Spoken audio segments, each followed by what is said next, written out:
Okay, so we are here today with Miss Emily Wills, and she's done an excellent National Park Spotlight on a park maybe you've never heard of. Emily, what's the name of your park? Crater Lake. And when was it established as a park?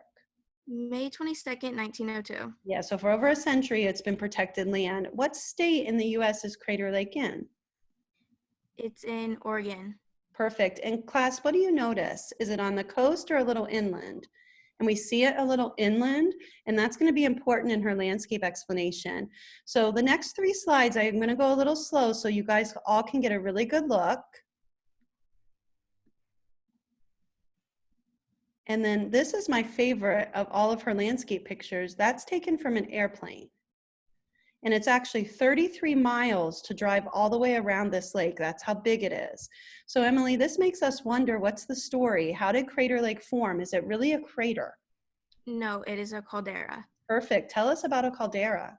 A caldera forms when a magma chamber is emptied after an eruption that could be explosive or non-explosive and can no longer support the weight of the overlying rock. So in this case, was this an explosive or non-explosive eruption? It was an explosive. Yeah, and I've read that it blew off like 4,000 feet of the mountain, and then it just collapsed, like Emily said. So because it's volcanic, what is for sure our dominant rock type?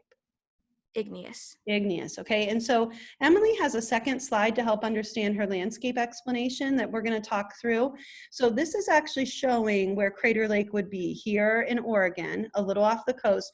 And Emily, what do we see is happening with this Juan de Fuca plate? The oceanic plate is sinking because it is more dense. And it's sinking under the continental crust. In class, I know this sounds silly, but in my imagination, that oceanic crust sings a song. It's getting hot in here, I'm turning into magma, and when you get magma close to the surface, that's the recipe for an explosive eruption. So now Emily has a connection to class. What did this remind you of? Something that reminded me of a lesson from class was that the Kilauea crater in Hawaii also formed the same way as Crater Lake, but one was non-explosive instead of explosive. It is actually exactly like Mount Fuji, Japan. Perfect. Okay, now if we went to Crater Lake, what are the things we could see or do? You would see Wizard Island. And can you tell us a little about this? We noticed it in the pictures. It was basically like a second eruption. So it was like a volcano in a volcano. Yeah, and the interesting thing is, I'm going to go back here for a second for you guys. Do you notice at the top of Wizard Island, you can see a true crater? So the whole thing's called Crater Lake when maybe it should be called Caldera Lake instead. And then we have this secondary eruption that has a true little crater up there. Okay, now this next one is the Cleetwood Cove Trail. And am I right to say this leads right down to the water, Emily? Yes. Okay, so we're going to watch a short video, and I want you as a class thinking about if you would actually do this trail or if you're in no way.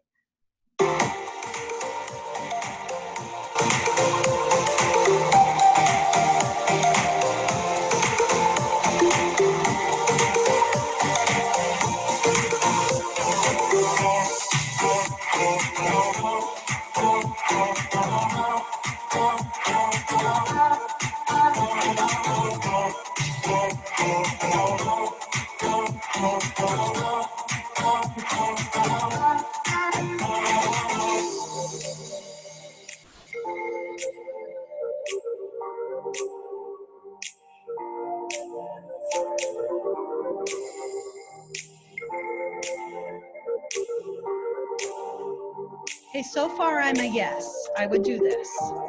Are you a yes, Emily? Yeah. So I've been to Crater Lake, but I've never done this trail.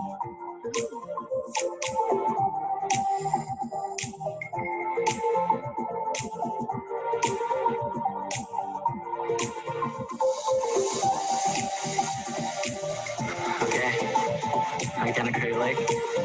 Pretty freaking sweet. I'm gonna jump in the water. Emily, this guy's gonna jump in the water. I bet that is cold water.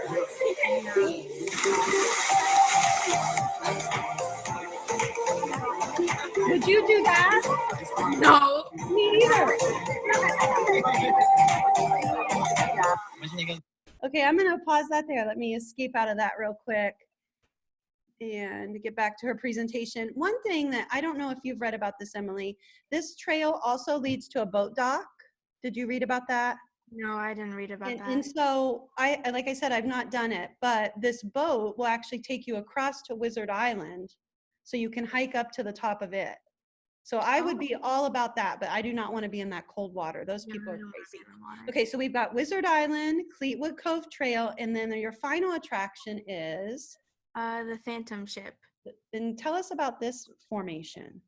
It was basically a piece of igneous rock left over that Yeah, and didn't sink. it's sticking out of the water.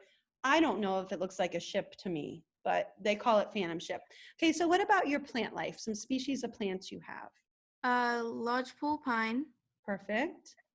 mountain hemlock, And lupine. yeah, and they get lots of rain and honestly lots of snow at this high elevation. So there's a lot of diverse plant life. And then what about your animals? Your first one is adorable.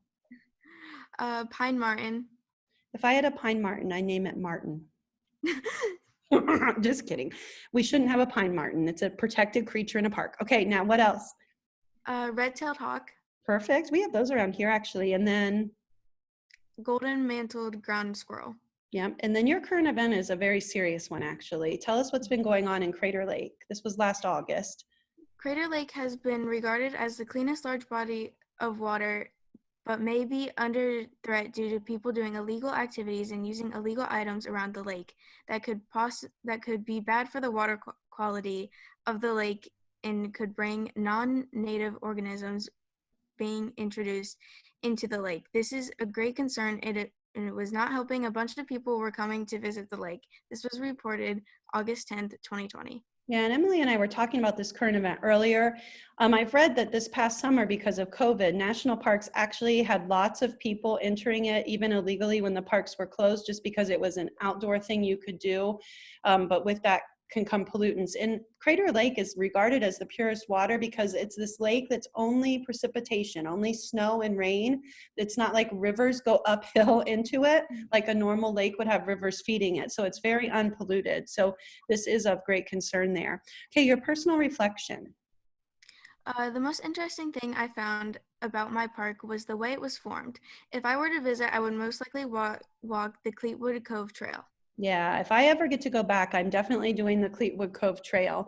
Now, before Emily and I end this recording, what I wanted to bring up here was your presentation chart, because, and if you need to pause me to get that up here, go ahead and do that. Okay, but remember, after every presentation that we watch, we fill this in, because at the end of the school year, you're going to be planning your dream trip. Okay, so Emily, you don't have to fill it out for this. You did a whole thing, but that was Miss Emily. Oops, I have a caps lock on, all in caps. Okay, and her park name was Crater Lake. Emily, tell them again what your state was. Oregon. Oregon, yep. And so, okay, that's bad spelling. And then, what would you say, Emily, was definitely your dominant force that shaped the land? When you look at the, oh, look at that. I see one right there. Oh, volcanoes. For Okay. sure, right? She's volcanoes. And then I want all of you to type in parentheses this. Subduction zone. So we're going to be seeing some national park spotlights from Hawaii. And when we see those, we're going to put hotspot, but this one is a subduction zone. Now, I will leave this up to you. I will tell you, this commonly gets a lot of 9s and 10s. It's a spectacular park. And then the pictures that you might put, mostly people just put Crater Lake and get a good picture of the lake. You might do Crater Lake from an airplane. You might do Wizard Island and get a picture of that island within, or the Fleetwood Cove Trail. So Emily, you just earned a 4. You won't see it, remember, class, on jump rope till the end of the year though, since we have all these different due dates, okay? Well done. Okay, so I'm going to go ahead and stop the recording now.